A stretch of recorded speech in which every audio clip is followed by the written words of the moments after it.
تو لا تحزن، غم مت کرو. کیوں فرمایا غم مت کرو؟ کہ ابو بکر رضی اللہ عنہ اس وقت اپنی ذات کی فکر نہیں تھی، ذات مصطفیٰ کی فکر تھی. اس لیے فرمایا غم مت کرو کہ ہماری جدائی کا صدمہ تم کو کبھی اٹھانا ہی نہیں پڑے گا. ہمارے ساتھ تم ہو گئے تو ہمیشہ ساتھ ہی ہو گئے. اب آگے فرمایا ان اللہ معنا، بے شک اللہ ہمارے ساتھ ہے. اب یہ بھی انداز بڑا خاص معنی رکھتا ہے. سیدنا موسیٰ علیہ السلام کا بھی قرآن میں ذکر ہے. جب اپنی قوم کو لے کر چلے تھے، بنی اسرائیل کو فرعون کے ظلم سے بچانے کے لیے دریا کے پاس پہنچے. ادھر موسیٰ علیہ السلام کی قوم نے کہا کہ اے موسیٰ بے شک ہم تو پکڑ لیے گئے، کیوں پیچھے سے فوج آ رہی ہے، اب ہم کو پکڑ لے گی پھر غلام بنا لے گی.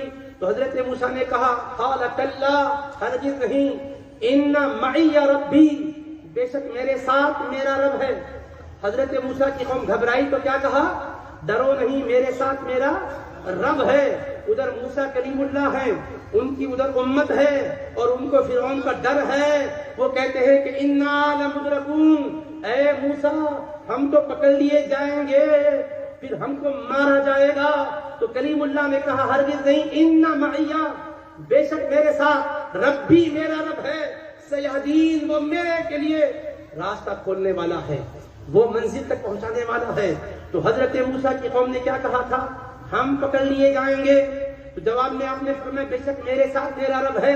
صدیق اکبر نے غار میں کیا کہا؟ ہم پکڑ لیے جائیں گے. نہیں کہا مصطفیٰ کہیں آپ کو نقصان نہ پہنچے. تو وہاں اپنا خیال نہیں تھا، مصطفیٰ کا خیال تھا. وہ نازک موقع پر جب دریا آنکھوں کے سامنے آیا، پیچھے سے فرعونی آ گئے، تو قوم موسیٰ نے اپنا خیال کیا، نبی کا نہیں، کہ ہم کو پکڑ لیا جائے گا.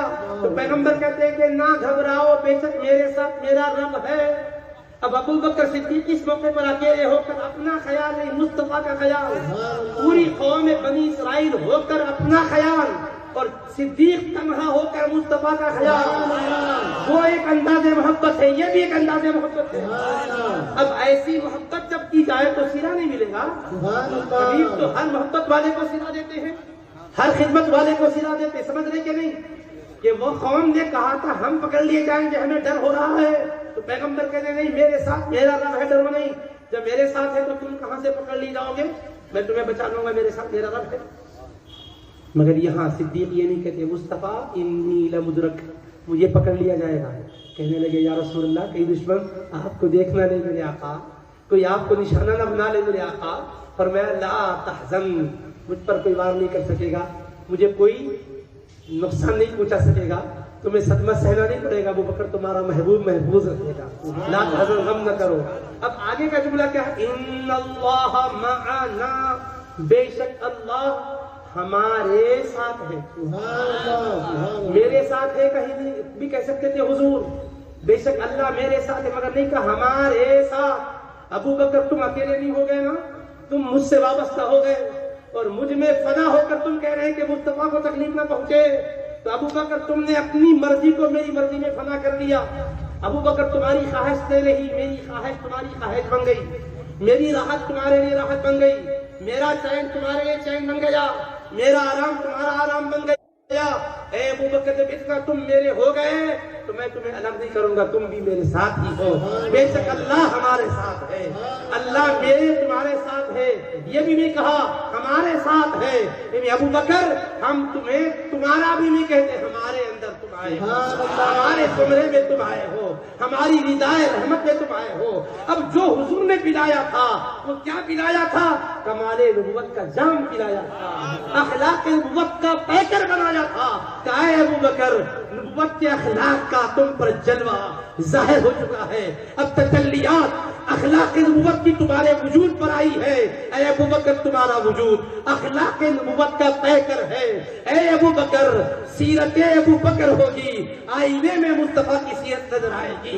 اے ابو بکر کلام تمہارا ہوگا، جلوہ میرے کلام کا تمہارے کلام سے نمایاں ہوگا. ابو بکر میدان میں تم ہو گئے لیکن فیضان ہمارا تم سے جاری ہوگا. ابو بکر وہ منزل بھی آئے گی ہمارے وصال مبارک کے بعد جب پوری دنیا مخالف ہو جائے گی، اسلام کو مٹانے کے در پہ ہو جائیں گے. ایسے موقع پر اے ابو بکر تمہارا حوصلہ اتنا بلند ہوگا کہ صحابہ بھی مشورہ دیں گے. اس وقت اسلام کے سپاہیوں کو باہر نہ بھیجا جائے، مدینہ منورہ ہی میں رہنے دیا جائے، اس لیے کہ دشمن ہیڈ کوارٹر پر نظر رکھے گا، یہاں سے فوج دور جائے گی، ایک بار بھی اگر حملہ کر لے گا مدینے میں ہم کیا کریں گے؟ لہٰذا جو فوج مصطفیٰ کے حکم پر جا رہی تھی دشمنوں سے مقابلے کے لیے ان کو روک دیا جائے، تو حضرت ابوبکر نے اس وقت کہا تھا نہیں، جو لشکر کو مصطفیٰ روانہ کرے ابوبکر کی مجال نہیں کہ اس لشکر کو روک سکے۔ وہ کتنا حوصلہ ہے۔ لوگ کہہ رہے ہیں کہ ابوبکر صدیق دیکھو حالات کا تقاضا یہ ہے کہ روکیے، کہیں ایسا نہ ہو کہ یہ دور نکل جائیں اور ادھر لوگ حملہ کریں، ہم دفاع کرنے کے موقف میں نہ رہے۔ آپ نے کہا حالات سے گھبرانے کی ضرورت نہیں ہے۔ جب میں غار میں پریشانی کے عالم میں مصطفیٰ سے یہ مجدہ سن چکا تھا ان اللہ معانا، بے شک اللہ ہمارے ساتھ ہے، تو آج بھی مصطفیٰ میرے ساتھ ہے، اللہ کی معیت ہے، میں مصطفیٰ کے بھیجے ہوئے لشکر کو روک بھی نہیں سکتا۔ تو گزارش کی گئی سپہ سالار کو تبدیل کر دیجئے۔ جوان سال کو سپہ سالار بنایا تھا حضرت اسامہ کو، دیکھو ان کا تجربہ جنگ میں نہیں ہے، کسی دوسرے کو مقرر کیجئے۔ تو کہا مصطفیٰ جس کو سپہ سالار مقرر کرے ابوبکر کی مجال کے اس کو معزول کرے، یہ بھی نہیں ہو سکتا۔ تو یہ جو حوصلہ ہے یہ صدیق اکبر کو کہاں سے ملا؟ وہ غار ثور سے ملا۔ مصطفیٰ نے حوصلہ بھی دے دیا، ایسا پلایا، ایسا پڑھایا کہ صدیق اکبر کی سیرت میں مصطفیٰ کی سیرت کا رنگ چڑھ گیا، صدیق اکبر کی طبیعت میں مصطفیٰ کی طبیعت کا رنگ چڑھ گیا، صدیق اکبر کی مشیت میں مصطفیٰ کی مشیت کا رنگ چڑھ گیا، ان کی ارادے، ان کی نیت میں مصطفیٰ کے ارادے اور نیت کا رنگ چڑھ گیا۔